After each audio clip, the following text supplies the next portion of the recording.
What up, Pod Squatters? I'm Anita Wong. And I'm Tiffany Lee. We're real estate agents, investors, and the co-host of SARE Ladies, the girl power arm of Subtle Asian Real Estate. Every episode will feature funny, casual conversations with dope AF participants killing it in the real estate game. But also mostly people like you and me, just trying to figure it out. Stay for the drama and lulls. We're not pulling any punches.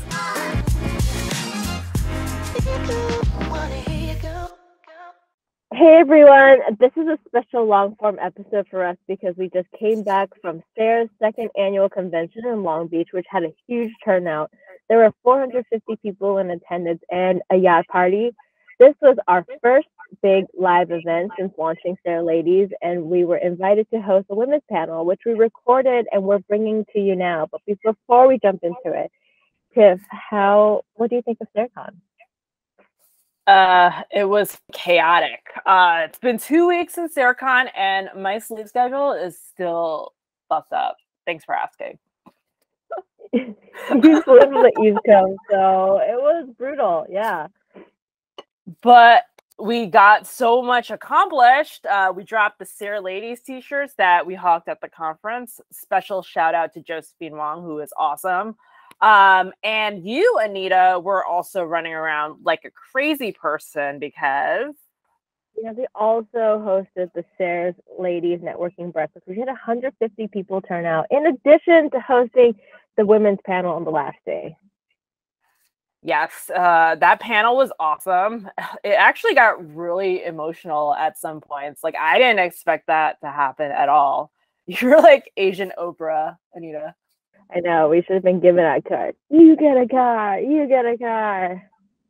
Maybe we'll do that next year, right? So for those of you guys listening at home, you should definitely buy your tickets in advance for SARECon next year, because Anita and I may or may not be giving away cars to everyone in the audience. Red Corvettes. But we'll see how this year goes for us. We'll see how much money we make this year. But all right, let's jump into the panel. Happy listening. And yeah, with that said, I would like to pass the stage to the SARE Ladies. Woo! Oh, thank you, James. Good morning, y'all. Who is having a good time at SARECon? You can bring it up another notch. Let's go. I love it. All right, who's hungover here? Ready? Oh yeah, because all y'all are here. Great job. Great being responsible, and thank you for coming to the most important panel, I think, at SARECon. And today we're going to be talking with these amazing ladies about being Asian women in real estate. And I think that's just such a, I have been to many real estate conferences, and then how many of them have a panel of people that look like this, that look like us. And I think that is so incredibly special.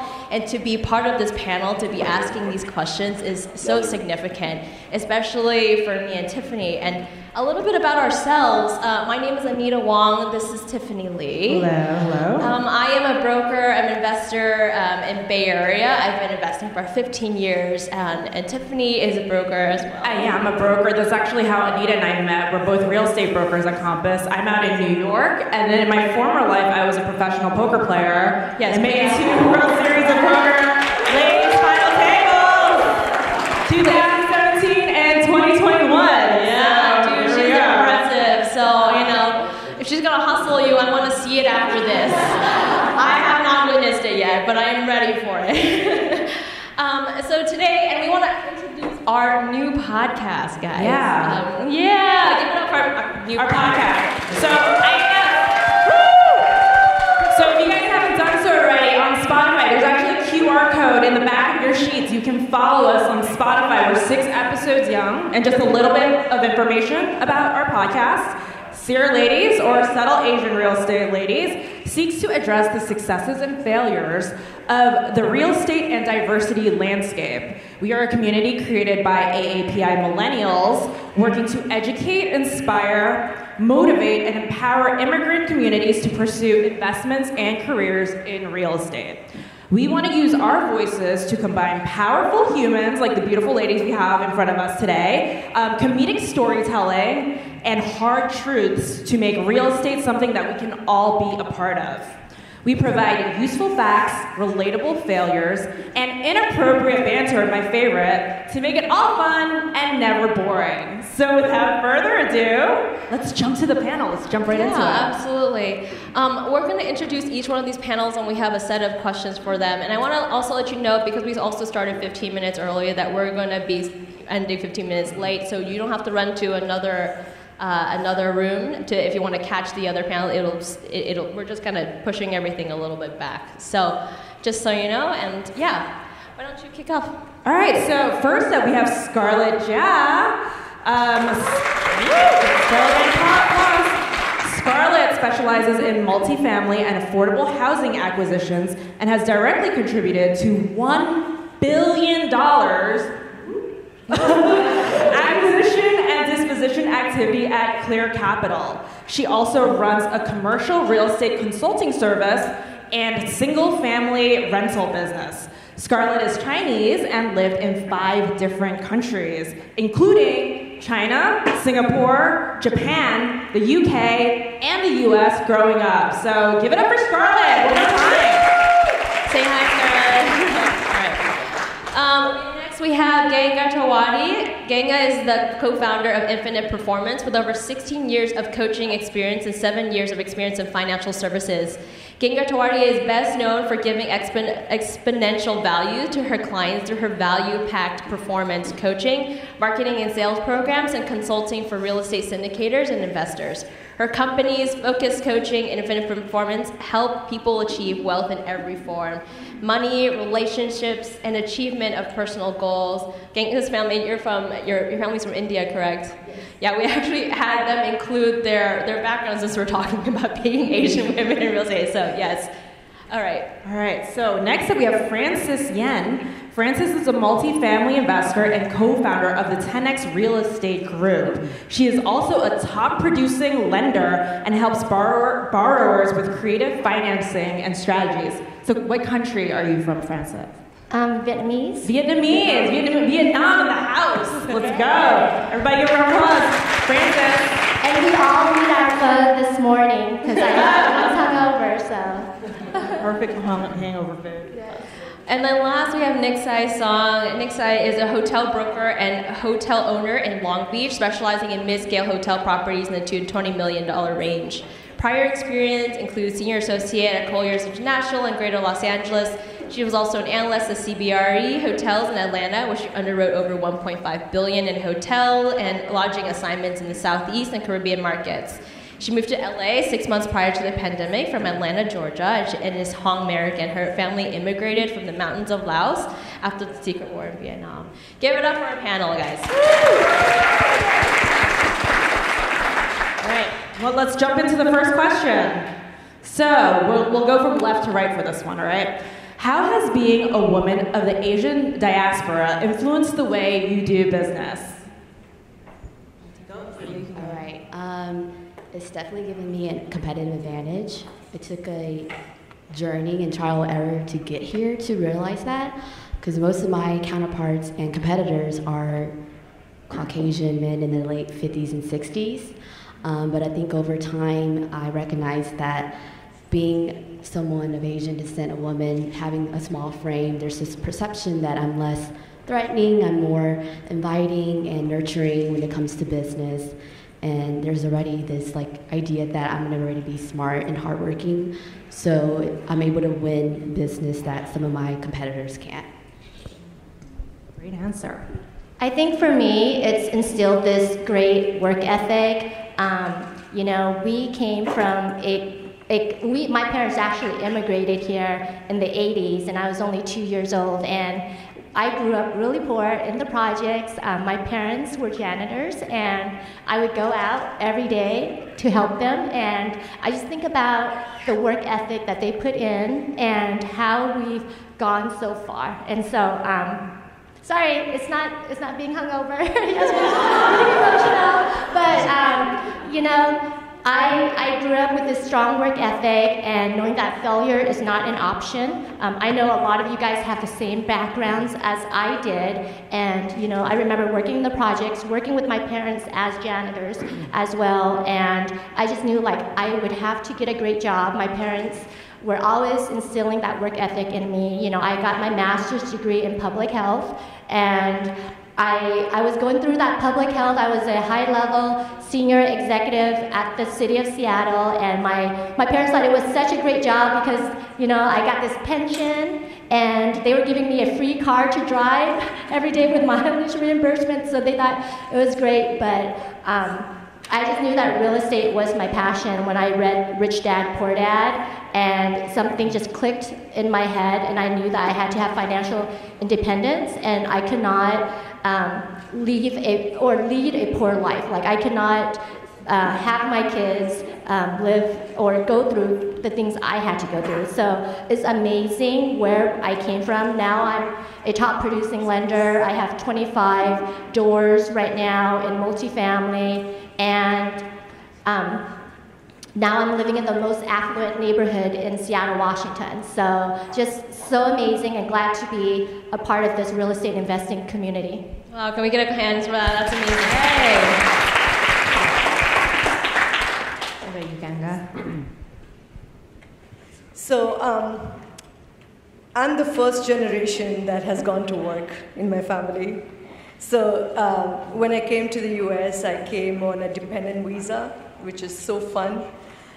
You can't work, you can't do so many things, it's restricted, and I had to learn everything from scratch. How do you negotiate? How do you get a job? How do you present yourself? How do you talk American? Because each country, each state I've lived in has their own culture and how you present yourself and how you make things work. And it was really hard. I started very late in my career, and it was so hard to share. It's really hard to share even now because it's painful. I don't want to break down in front of you guys. It's not easy, and I don't want to relive the past in this moment. But I had to pick up the pieces one by one, and that's where something I'm here for and something that I would want to create with everyone is like a sisterhood. Men have brotherhoods. We don't have a sisterhood. And when I say that, I'm not talking about where it exists. I'm talking about in real estate where it doesn't exist.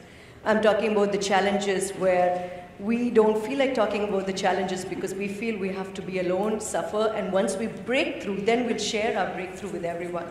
We'll share our victory, but we'll take the pain alone. So the biggest challenge is you're not alone. Look at the room. And there are men in here too. So men are not against women, or they're not trying to not have us be successful, but we have to ask them for what we want. And this has been my experience in later learning, is that you will ask, you will get. But if you don't ask, no one's going to know what you're going through. So that's the biggest challenge, is ask even when you think you're going to get a no, just ask. Beautiful. Thank you, Ganga. Scarlett? It's going to be a little hard to top that off. Other than just the immigration experience and everything that everybody else talked about, I'm going to go back to SARE's meme roots. So growing up as an Asian kid, I had a very typical strict Asian parent growing up kind of experience. Growing up, I was forced to do a lot of competitions. And the night before my big competitions, my parents would always tell me, what if this goes wrong? What if that goes wrong? And it was really frustrating because I'm just like, why can't you just love and support me? But now looking back, that really taught me conservatism. And in my work, especially in investments, a lot of the times when dealing with very optimistic team members, it's really exciting to get super excited about the rosy side of the deals, how much upside is, how high the IRR is. But for me, I'm always the one that's like, hey, let's be conservative and see, what if we don't get the rents that we want? What if we don't get the kind of interest rate that we want. I'm always looking for the worst case scenario. So when I look at investments, my Asian background has really taught me to look out for the downside. I would never invest in something just because it's all rosy. I would always make sure that I'm prepared for all the downside scenarios and, you know, prepared for the risks. That's a great answer. Yeah, that's incredible. I love how, you know, how our Asianness really shows up in the way that we make business decisions. And I think that having a community like this is so important because we understand each other. We understand, like, our parents were restaurant owners or, sweeping up floors, and how conservative and how hard they worked because of how much they went through in order to get us here in the first place, and how that really shows up now, and how we also relive it, right? It's like we are not the same as our parents' generation. We are not the same as their life experience. And we need to do things better, and we're here to do things better, to do things smarter, to scale, and which is an opportunity that I think our parents and stuff did not have. Speaking of parents, Anita, your mom said something great about you and I when we became business partners, about how it was so serendipitous that we're on two different coasts, but we kind of grew up the same way with the Asian culture, so it was almost automatic that we understood where the other person was coming from with our ideas and how we were approaching things. So if you guys have time, network with other women here at SARECon and find your kindred spirit. So there you go. Our next question, so what have been some challenges or rewards that have surprised you through bringing your whole identity to what you do? You can go back. Yeah, all right. I think for me, I don't know if a lot of you guys can relate, but being in real estate, and especially hotels, my parents did not understand what that means. They still think I work in a hotel.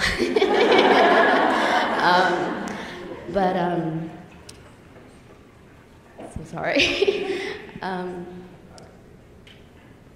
I actually had to cut ties with my parents. I'm so sorry. I'm like you. So for me to achieve my dreams, it was something I had to do. To break into the hotel space was very hard.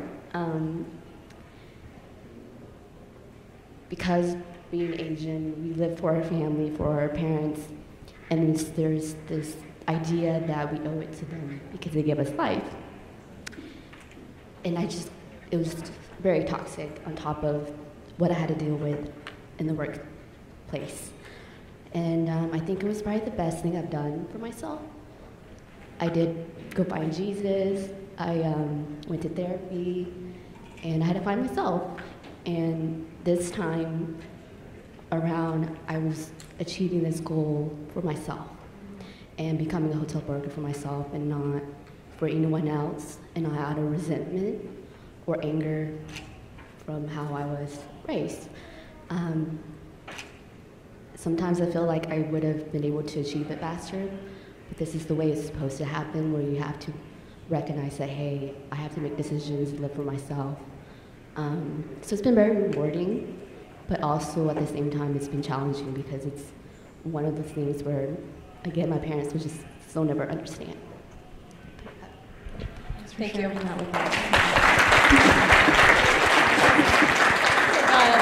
Also, this is Josephine, who is the most, it's like Barbara Walters. She's the best volunteer that we have. You can't have her next year. She's ours.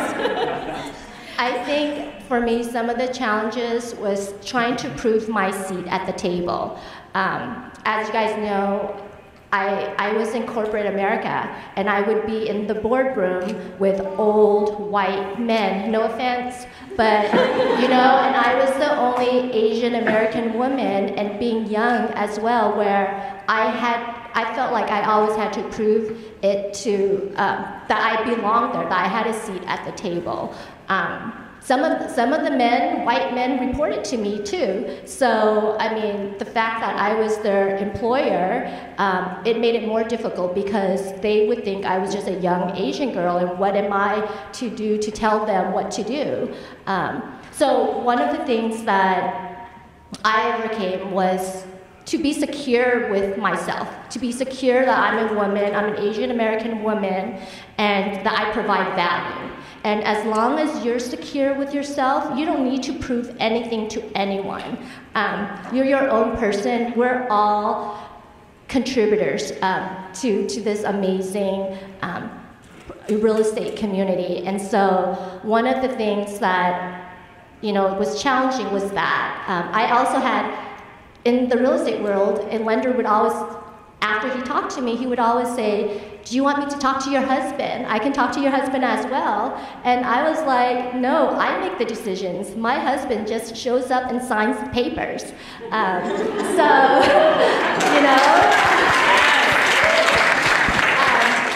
I mean, that's a thing in this real estate world. As a woman, we have to prove to people because we're smart. If it wasn't, I think girls rule the world. But I mean, we need you guys too. But really, we don't need to prove it to anyone. We're just as important. We provide value, and we can be boss babes in our own worlds, and we can be super moms and girlfriends and sisters and so forth. So, yeah, go sisterhood. Ganga? So I'll make it really brief. The challenge was always not knowing the rules in a different country. Like, there were rules for men, there were rules for women, there were rules for this category of employment, and learning that took something. But what I did was I was open to trying to be a man. I was open to trying to do it like how guys would do it. And then sometimes it worked. And over time, what I realized is that I want to be a woman. It's hard. Sometimes it's easy. Sometimes it's fun. Sometimes it's tearjerker. But this is who I want to be, and I want to do it my way. So I've started opening up paths for not only myself, for others, so that we can do it the way we want to do it. And that's the ultimate freedom. For me, I think one of the biggest challenges is I was actually fortunate enough to grow up with a mom who believed in girl power, but the downside is that Asian culture focuses a lot on success. So growing up at a young age, my mom has always told me, hey, you're a girl, you need to do better than guys. I'm pretty sure a lot of you guys have seen the meme. It's like Asian kids asking their parents, who's your favorite child? And the answer is, other people's kids? And that was just too soon, but that's my entire experience growing up, feeling that I always have to compete with other people. And for me, I always knew my end goal is to build my own portfolio and pursue entrepreneurship. But the way to entrepreneurship is not very glamorous. So whenever I see my friend got a job at Oaktree, another friend is on partnership track at some law firm, it always gives me a lot of anxiety, and my imposter syndrome really prevents me from embracing my inner entrepreneur. So I ended up spending a lot of time just doing things that I don't like to impress people that I don't care about. So I had to constantly remind myself that I don't need to fit into the traditional box of success. But I guess that kind of education growing up was also a blessing, because now that I think about Asian success, a lot of it was focused on financial education and financial freedom. Like if you grew up in my family, all we talked about at dinner table is, get good grades, find a good job. Why do I need to find a good job? Because you need to buy a big house someday. And growing up, I never really knew why it's so important to have a big house. I'm like, why can't I just have a small house? But now looking back, I think that kind of education really started me to think about investments early on at a young age, and really helped me to want to be a job creator, housing provider and entrepreneur. Great answer, Scarlett. What about you, Anita? Yeah, you know, I hear all that, and it's just like I have also been working on my comparison imposter syndrome a lot, and it really comes from that Asian upbringing. It's like, oh, look at so and so, they have straight A's, and you kind of carry that into your own careers. It took me a very long time as well to be like, I just need to absorb my own success where I am today, because no one has led my life before me except. So I am the trailblazer of this moment. That's amazing. And the answer that really resonated with me was Ntxi's answer, actually. Because I think a lot of us can attest that growing up Asian, there was a lot of focus on, fiscal responsibility and all these outward external achievements to prove how valuable you are. And there was less conversations about your emotional, internal well-being and turmoil, right? So I think this new generation, we're more verbal and, not shy about saying, hey, let's seek mental health. There's more mental health awareness, like we're more willing to have that conversation. So I think that's kind of like, that was a challenge that I had to overcome too, is just like, oh, maybe I'm struggling, but we just swallow our struggling, but there you have to save face and be like, I'm not suffering at all. Everything's put together, so that's like a really Asian thing, right, is saving face. So that's kind of cool that we can all be vulnerable on stage. That's great, and I think that's beautiful. Yeah, thank you so much. All right, what's the next question? Is it on me? All right. So why is it so important to draw on a community like Subtle Asian Real Estate to bring more people together that look like us in real estate? You want to start it? Scarlett, go ahead. You have, all right. We'll go this way. Okay, before I give this answer, I'm just going to say SARE is probably one of the best things that happened to me in 2022. When I signed up to go to Atlanta with a bunch of strangers that I met on Facebook, my husband was like, you're gonna get scammed and end up on one of those missing people cases. And by the way, I don't have money to pay ransom because I need to invest in real estate. But it turned out to be one of the best events I've ever been to because it provides a network that I cannot access anywhere else. Me being on the acquisition side and transaction side, I've always focused on, it's so important to network with people and build relationships. But being on the commercial side, I'm pretty sure a lot of you can relate to, is that it just really lacks diversity. No matter where I go, I don't see women. I don't see Asians. So especially when I network with people from secondary and like tertiary markets, a lot of them have never met an Asian lady before. And when I network with people, I have to do a lot of homework. I have to learn about their favorite football team, even though, I grew up in Asia and football to me is soccer, and I have to learn golf terms, and I have to learn like spear fishing or something that I don't know. Just to be able to talk with brokers and relate to them so that they can give me deals. It's fun to learn about new things, but that kind of networking always felt forceful. When I found SARE, I was like, oh my God, this is a big family. After we drink 2 liters of beer, we're all friends and we're doing business. And if you're with Annie, she's gonna give you soju. Shout out Annie. Not a promotion of alcoholism, but I just feel like this is such a organic network that you can not find anywhere else, and it really helps us do business together. Great answer. So first of all, thank you to Nelson and Annie for welcoming me into this family. Thank you so much. It was really hard to write my first article in SARE. It was like pulling teeth and pulling hair, and so the good news that I don't think you guys know is in the process of writing this article, I deepened my relationship with the guy I was talking to, who's now my fiance, and I'm getting married in November. Thank you, Sarah. Thank you, Sarah. 10% commission. All right, Nelson. So now I can do my plug. No, it's coming later. So Anita and Tiffany, thank you so much for having me on your podcast, because that's an example of how we are there for each other in real life, right? You can share your woes. There's a platform for that. There's a platform to commiserate our miseries together, share our wins together, share our triumphs together. And if we didn't have that platform, I would not know any of you. And so taking it to the next level, I see that it's going to double and triple. Sorry, Annie. and I can't wait to see this become 1,000 and 2,000 people. And at the same time, I want to say that we should take, everyone who came this year, please kick it up a notch, you know, because you're going to be doing more, you're going to be participating more. So that's the power of community. The best news is that we're not alone, and that we have this community to network with and be there for each other, which I never expected that would happen during the times we dealt with over the last 2 years. So this was a great surprise. So thank you. Thanks, Ganga. I think SARE is amazing. It's just a ecosystem that, you know, really nurtures us and bring this Asian American community together.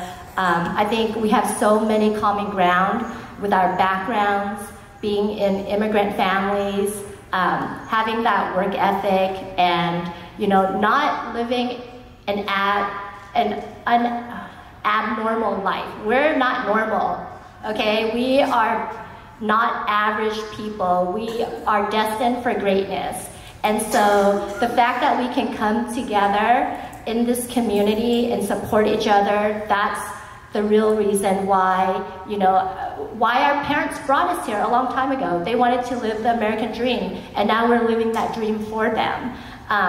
One of the things with Asian Americans too is we were not given, you know, acres of land. Who has a $5 million inheritance? None of us did, you know.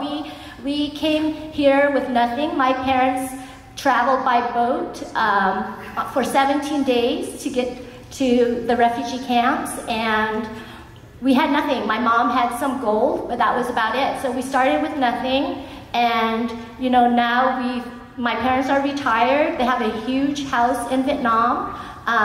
But it's just the fact that we all have this common ground, and we're here to create a legacy for our kids. We want to pass our generational wealth down to them, and that's the reason why, you know, we're all here today to do that, because we weren't given that. So we want to give this to our kids and our grandkids and pass that generational wealth down.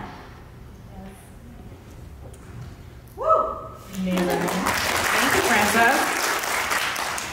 So SARE has definitely been great to me. I moved to LA right before the pandemic, and so it was very hard to make friends, and especially friends in real estate that I could relate to.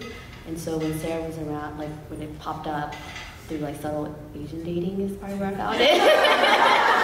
I don't know why I was in that group either. but yeah, I've been able to make so many friends, and I'm kind of sound like killer, like I don't post at all, but I will find you. But I've been able to make so many friends, and it's just been a pleasure to come here and then recognize a lot of people that I've spoken with. I honestly don't even know how I'm on this panel, but thank you guys. Stop it. No, but seriously, how am I on this panel? Yeah, I want to, so how can people here, men and women, be allied to Asian women in real estate?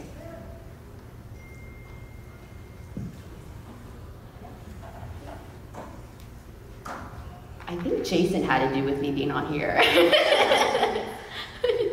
But I think just that, like, me networking with Jason has definitely helped me, like someone being of the opposite sex also helping women.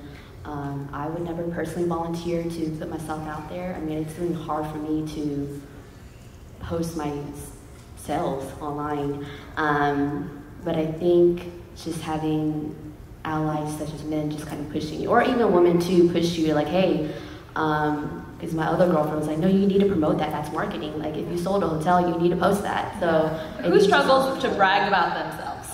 Because you have that Asian humility, right? Like, yeah, we don't brag about ourselves, but that's how you get ahead in America. You have to celebrate your wins and be very vocal about it to your own horn. Yep, so I think that has definitely helped me to just people pushing me like, all right, you need to promote yourself.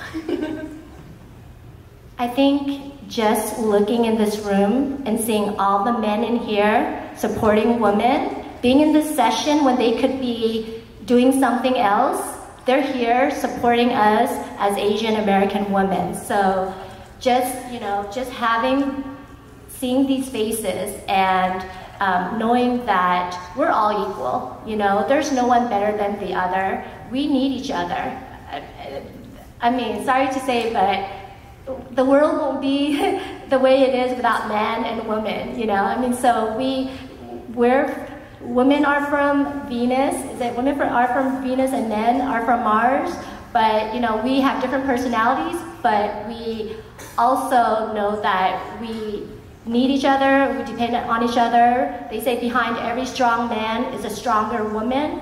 So even though the men are successful, women can be as successful too. So I just want you guys to know that you don't need to prove yourself. You don't need to prove your seat at the table. You're there already. That's why you're here at this conference, because you're excelling and you're doing something that traditional wives would not do. Okay, you're furthering your education, you're networking with people, and you're trying to get ahead in life, and you're investing so that you can pass on that generational wealth. So, just having the men and women here today just shows how much support we get already. Great. You look like yin and yang, right? Super Asian.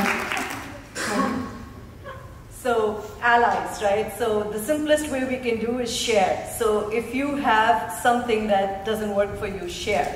If you have something that you're proud of, that you did, your friends did, your family did, your coworkers did, share it. How we share, when we share, things, our burdens lessen, and when we share our accomplishments, they double. So don't be scared to share, and that's what I learned. So that's my giveaway to you guys. I'm just gonna say you don't need to be a SARE lady to support the SARE ladies. So shout out to all the men who showed up today. And I think one of the most important things is just, I forgot who said it yesterday, be a good dude. Be a good sport and support us. Tony. And a lot of the times, you might not 100% relate to what we're going through or our struggles, but you can be there and say, although I don't know what you're going through, but I have this and that resources, I can connect you with people that might relate to you. And I think just be a good sport, be a good dude, really help support the ladies out here. Be a good dude. Yeah. Be a good dude. I'm gonna put that on the back of these shirts. Be a good dude. Throw your friend under the bus that they're single to 400 people. Oh yeah, where's Tony? Here. All right, so moving on. We have one more question. For our newer Asian female investors in the crowd, if you were to revisit yourselves when you first started, what is one tip you bring along with you? Take my time before I make a decision. I think there's this urgency to invest in a deal, to kind of quickly run through the numbers, whereas okay, take that day or two to just kind of not even think about it and then see how I feel and then make that decision. I think it would be summed up in one word, and that would be grit. Have grit. Never give up. There's been so many times I wanted to give up, but I never did. And I know that some days it seems rough. Some days you guys just want to toss in the towels. Some days you want to go back to your W-2 job. Don't go and look back to that past. There's so much more to the future. And so I say, have grit, never give up. I was just at a conference and I heard Ed Milet speak, and it resonated with me because his thing was the saying, one more, just one more. So when you're about to give up, just one more day, if you do cold calls and you don't have a deal that day, don't give up, just do one more. So never give up, do one more, and have grit. They say the people who succeed is not based on their backgrounds, their socioeconomic status, where the family came from. It's because they had grit. So that's one thing I would advise to the young new investors: have grit and never give up. And understand that it's about the journey, not the destination. And oftentimes, I always say this quote, but difficult roads leads to beautiful destinations. So just remember that. That's great. Thanks, Frances.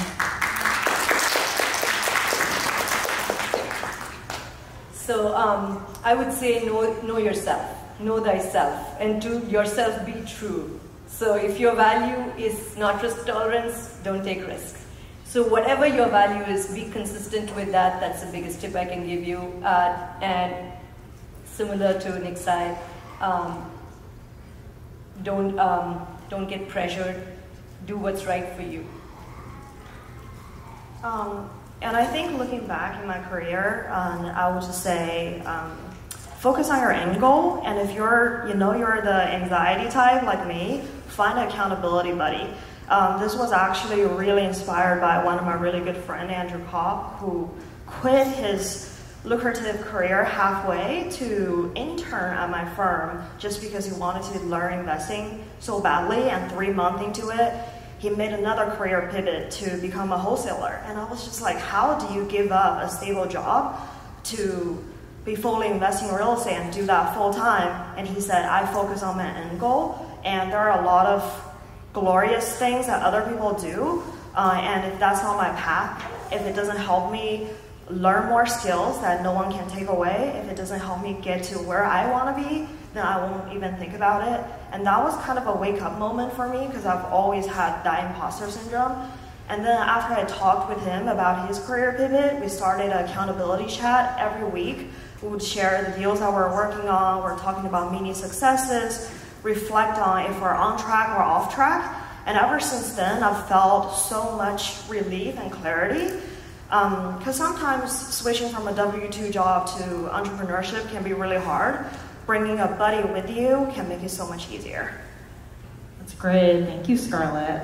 So we have a few minutes left. That's our questions for the day. We're going to open it up to the audience. Do you guys have any questions for any of the ladies up here? I think we're also going to do one question from the WOVA, because I've actually posted some of the questions on there, and then we're going to circulate for, does anybody have a question? Please raise your hand. Yeah, over there. But we're going to start with one of the WOVA questions first. Okay. Do you think being a female in real estate can actually be beneficial? Well, you want to yes, is that a yes question? Maybe like how? He wants to extrapolate on the how. I'm just going to say, whichever real estate conference you go to, the ladies' bathroom line is always going to be shorter than men. Other than that, whenever you go to these events, you're gonna, since there's not a lot of women, you're gonna find the same people over and over again. But what I find amazing about that, you actually kind of feel the bond of sisterhood, and you genuinely want to help each other out. Reflecting back during the last 5 years, like some of my strongest relationships are women. They're the ones that send me deals first. Whenever they get some off market, they hit me up just because they want to do a deal so badly with another woman. Yeah, I love that. I think that's one of the most important things, is to how do we activate for each other, right? We will have times where we're looking for deals, we're out of a job, we have no idea what to do, we have a tenant is suing us. How can we consistently be activating for each other, reaching out with each other's needs? And I think that's probably one of the most important things for women's help to women. Does anybody want to add to it? I guess this one's optional. Sure, I'll add something. I think one of the things that sets us apart is that we have empathy, we build relationships. We're not just looking at the deal just to make money, but there's a deeper meaning to all the deals we do, all the relationships we have, So with that, it comes with a lot of trust. So what I've seen is in my deals, they trust me more because they understand that I'm not out here just to make money. I'm here to help them, let's say, help the community rehab apartments and so forth, and providing homes for our tenants, nice homes for our tenants. And so they understand that there's a relationship aspect to it, and I feel like that has given me an advantage that we can build those relationships with people. Thank you. The question in the audience. Yeah, my question will be for Ntxhi. I'm glad that we were able to talk yesterday and about hospitality. So, and I want to say that thank you for all of you for coming to talk about the experience going through, especially in hospitality. I'm in the regional team, which is from old theater women, and I can remember that when it goes to all male Caucasians, managers that report to me and all of that, so I totally understand what you're talking about. Now my question is for hotel deals, because sometimes I really want to run my own hotels, right? Because I have all this experience, I work in corporate and I know how to run it, I have connection to it. Now, I don't know, do we have any funnel, any channel for like Asian women about hotel acquisition and any of that? Where can we connect each other with? I'm sorry, what was the last part? Where can we connect with each other? Is there any channel? Is there a channel? Like women like us in hospitality, let's say, to run a group, acquire and sell and buy hotels. You're asking if there's like a resource for women to connect in hospitality? Like a channel that we can talk to each other, because share this a lot, right? Just talk about multifamily, talk about commercials, but this hospitality is very specific about how to run it. Do we have any channel like that so we can talk with each other about it? So there's currently not one. I am in the process of creating like a Facebook group for hotel investing. It's actually in the works. We'll be hosting like webinars on how to underwrite hotels and share resources and relationships. But I'll add you on Facebook, or add me on Facebook so we can get that started. But there's not. There is a need for it, I agree. And there are some other Facebook groups as well that I'm happy to connect and share. I love that. All right, thank you. Yes, up here. Just wanted to know how you guys broke into the multifamily acquisitions and the hotel industry. Thanks, Scarlett and Anita. I'm multifamily. So I started off with single family homes.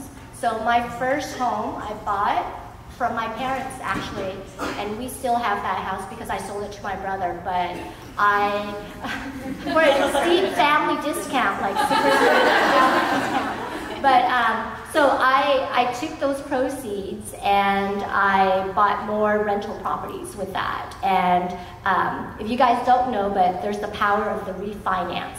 So I kept on refinancing, doing a refinance cash out, and taking those proceeds to buy more homes, and then I would sell my single family homes and did a 1031 exchange into multifamily. And when I first did single family and getting into multifamily, I was really afraid. I was like, okay, I think I'm gonna get a duplex, I wanna get out of the space.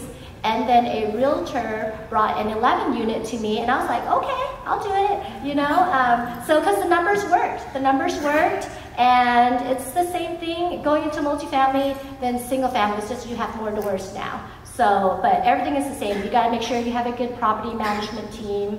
Your team is key.